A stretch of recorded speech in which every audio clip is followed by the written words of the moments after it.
If you're new to the channel, welcome to the Concentric Home Solution Woodworking channel. If you're an existing subscriber, as usual, I appreciate you. In this video, I will be going over some new chisels that I just purchased. It's actually a Narex.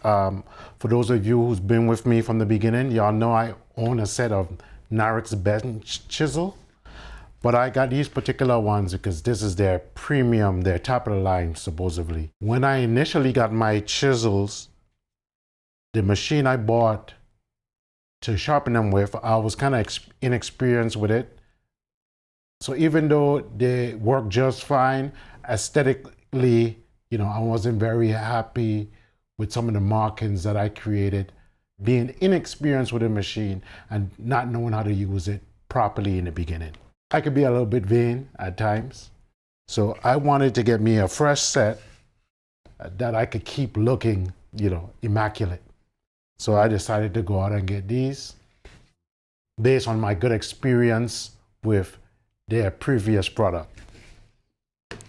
Now, it claims to have some cryo technology, which the previous one did the same thing too. It has to do with a process, something to do with how they produce these chisels in the Czech Republic. It's made in the Czech Republic. If you happen to like this video, subscribe, hit the bell notification, leave a like and a comment.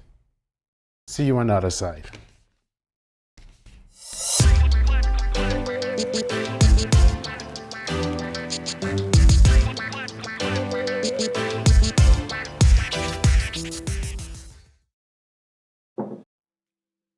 As I was just starting to get into, it has some cryo technology, which is not unique to this set.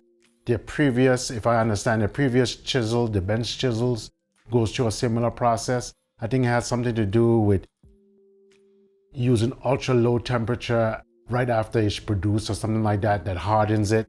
I think it's something like 59 Rockwells or something like that.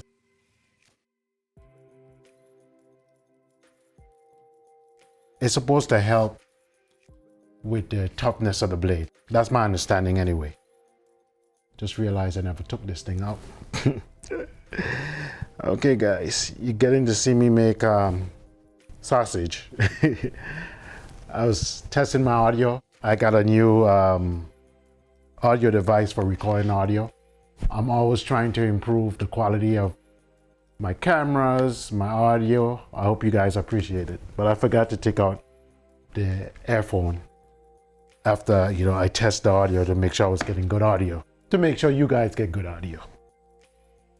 But once again, if I remember, this is made in the Czech Republic.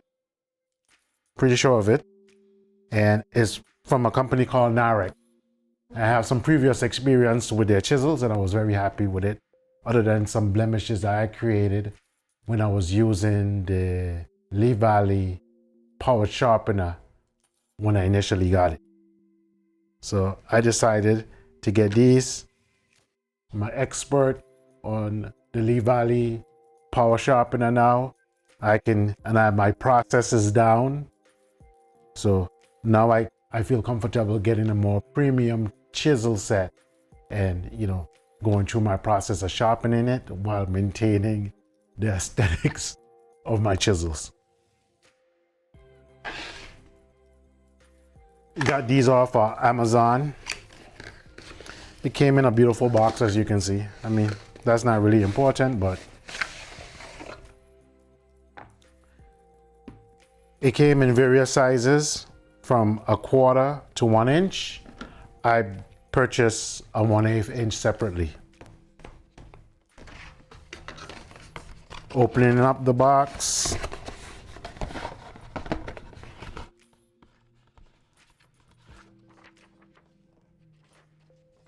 Came with a little bit of documentation, not much.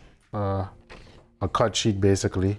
And it gives you some information about maintaining the chisels. And it has a lifetime warranty against defects.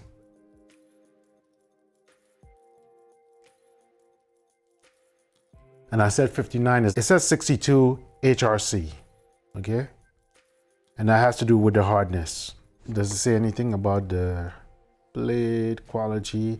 The blade is made from a chrome vanadium steel, and it was produced using a traditional drop forge method.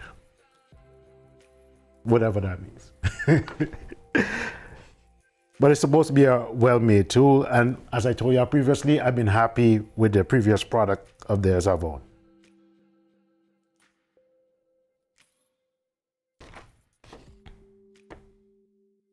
I am gonna have to flatten the back. We're not gonna do that in this video. Matter of fact, I'm gonna do a separate video, which is kind of cool that I got these because I get to do a little how-to video.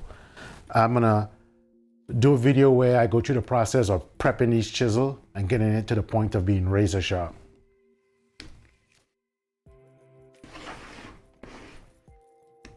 Nice little case. Only problem is, it's not gonna have space for this one. So at some point, I'm gonna have to create something, either another case, or when I go to work on my tool cabinet chest, I'm gonna call it, my tool chest, I'll come up with something to hold all of my chisels. But for now, I guess this is good for the chisels that's in here. It came with some sort of coating on it, and first thing I'm probably gonna wanna do is remove that. Whatever it is, it's sticky. I don't want it on my chisels. I'm gonna clean it off on each one of them and use a little bit of alcohol to see if the little alcohol will dissolve the remaining residue. That's probably as far as I'm gonna get in this video on this, besides checking the tool for squareness and so forth. And then I'll probably coat it with a little bit of oil. But once again, in the next video, I'm gonna go through the whole process. So if you never sharpened a chisel before, in that video, you will learn how to sharpen a chisel. You'll learn how to flatten the back, if the back needs flattening, but we'll see. It seems to be very polished. I'm noticing that right off the back. The lower end one wasn't up to this polish. I'm seeing a little bit of leather, which I guess has something to do with the, I think this is called a thong, or the tongue or something, whatever. Excuse me, please, if I mispronounce that. But it has to do with the process of attaching the chisel blade to the handle. Not underwear.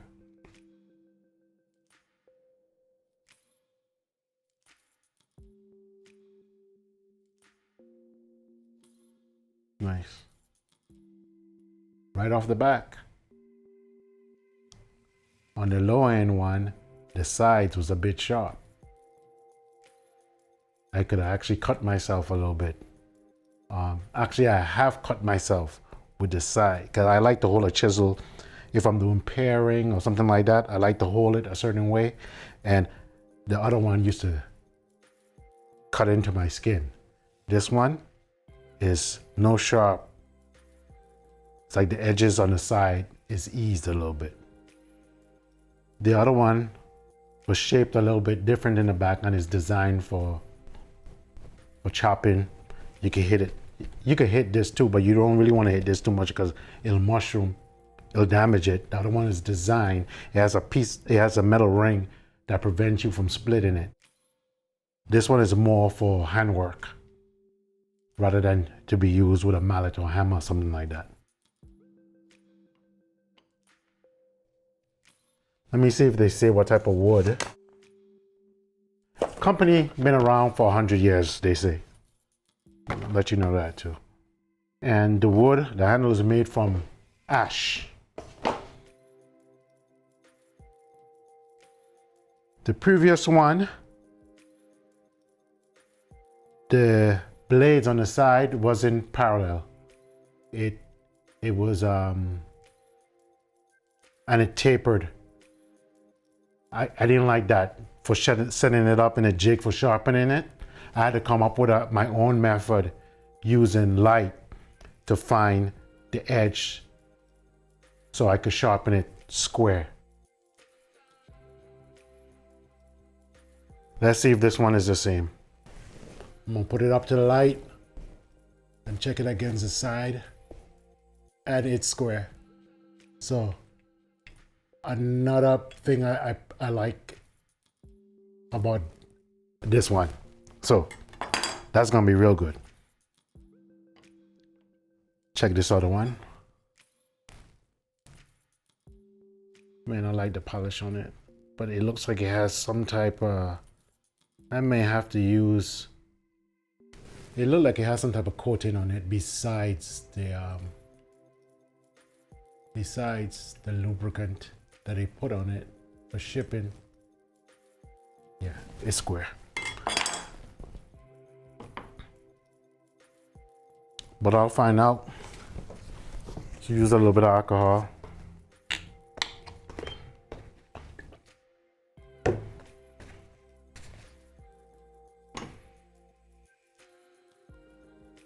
Last one I clean, I end up taking off the text on it. It's not like etched or anything like that. I think it's just printed on there. At least on the cheaper one. I'm sharpening it. I'm gonna put a micro bevel on it. It's gonna be able to shave hair, which is highly overrated, by the way. Because to be able to cut wood, it does not have to be able to shave hair. That's mostly for you. Decided to go grab one of these so I can show you the difference. You see? It's also Narex, but you can see it's not as refined. I don't know if that comes clear in the video, but the bench chisel is not as refined. This is a more premium. You can see how higher polish.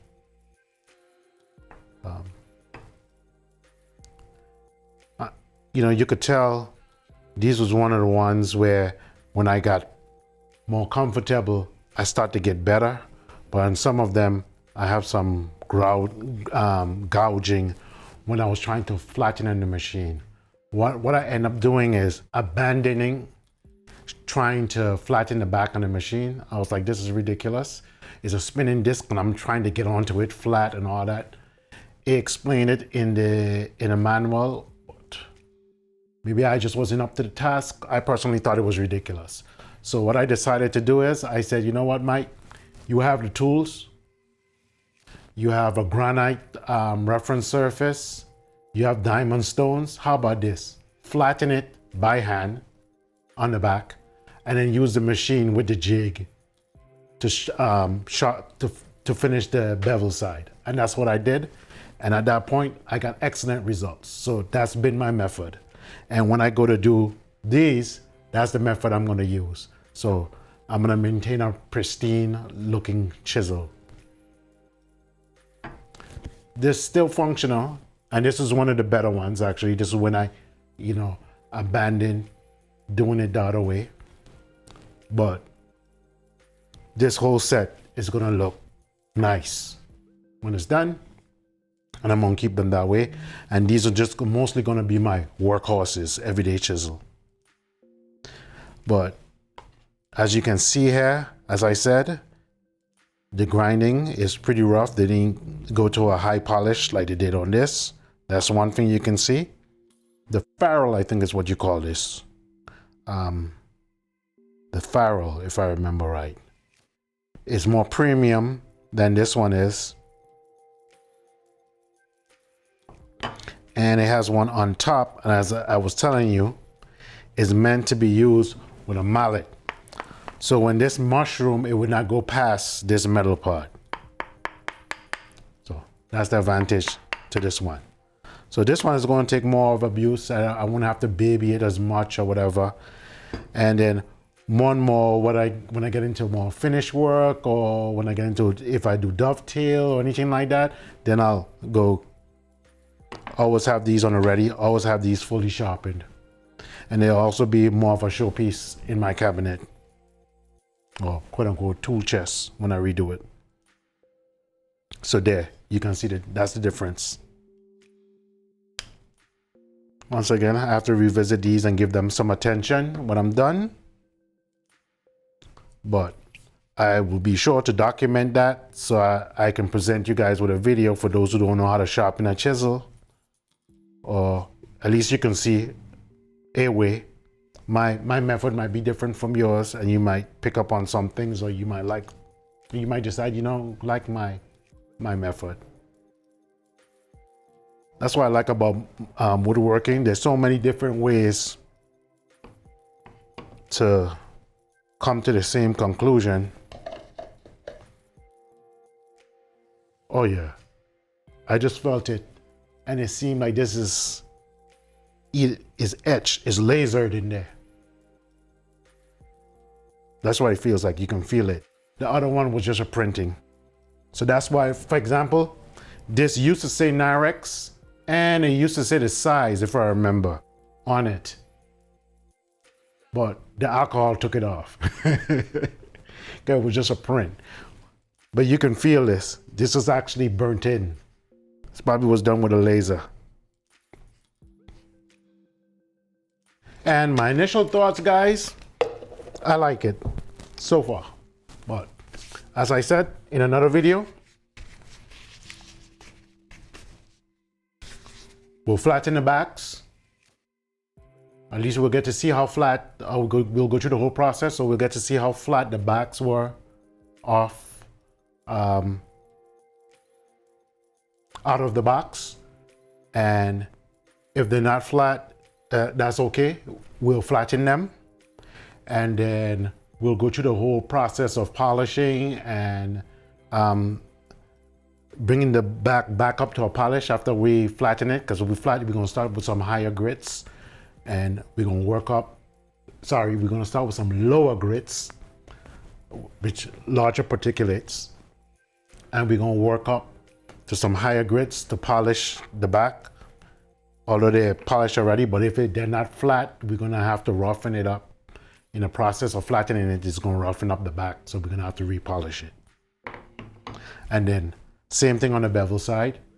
We're going to sharpen it to a certain point, and then at the final step, we're going to increase the angle and give it a micro bevel. That is good, so you don't have to sharpen the whole bevel the next time you're going to sharpen.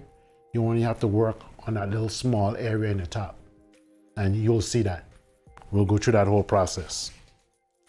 So this is it. Their cheaper chisels are excellent buy, and they work well. I've been completely satisfied and happy with this. You can get caught up, and some of us do. I get caught up to a point. I like nice things, but don't feel, the reason why I'm saying this, don't feel that the chisel has to cost a ridiculous amount of money for you to be able to do woodworking with it, because it doesn't. This is more going into the Lee Valleys and so forth like that. Lee Valleys and Nielsen. This is in an area of the, what do you call it? 2 Cherries, I think is the name of the company, or maybe it's 3 Cherries. Am I giving it enough cherries? Maybe 4 cherries, 5 cherries? I don't know. Something cherries, which I think is an English product. So this is in that league.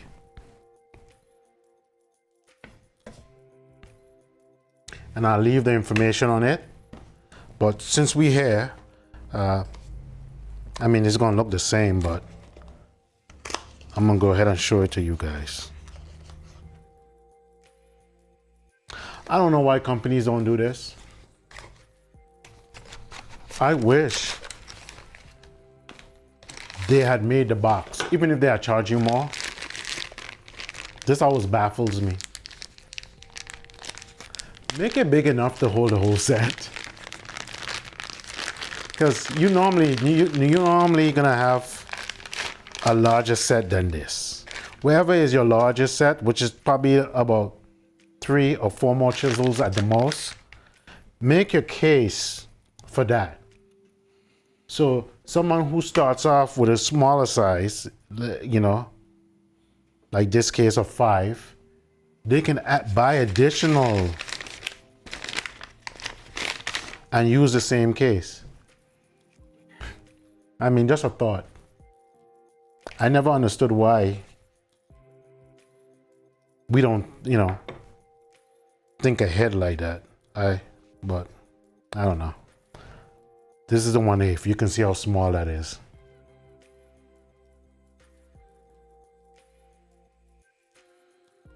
Put some oil on this one.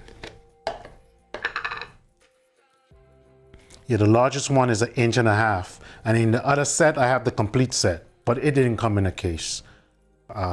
And I have the 1.5 inches. So it starts at 1/8 and it goes all the way up to 1.5 inches. In this set, I didn't think that was necessary. That's the reason why. The only one I felt that I needed that wasn't part of this set was the 1/8, because I don't have an 1/8 with the other set.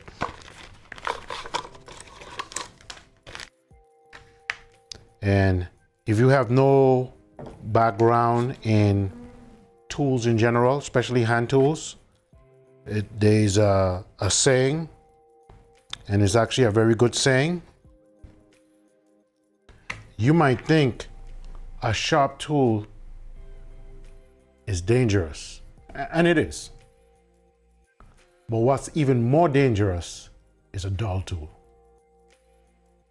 And the reason for that is, if you have to put a whole lot of effort into making the tool work, and that tool's happen to slip, that's where it becomes more dangerous. Because if a tool is properly sharpened and it's doing its job, it shouldn't require a lot of effort to cut.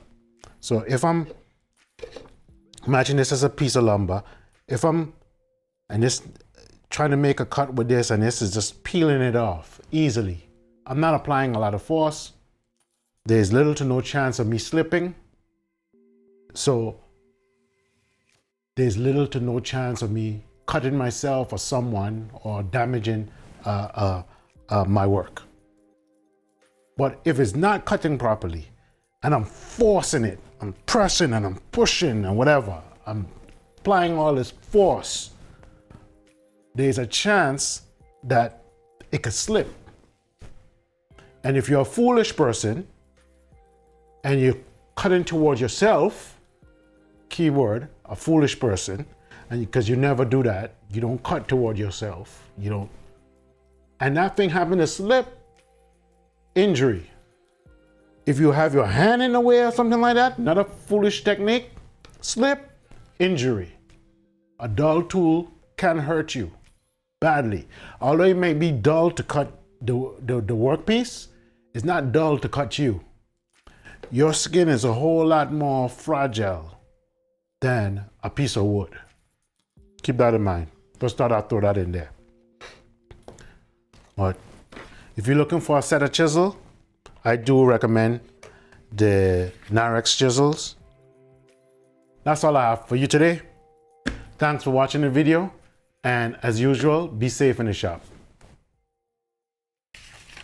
If you enjoyed this video and you would like to be notified when new content is dropped on this channel, like, subscribe, hit the bell notification, and drop a comment down below.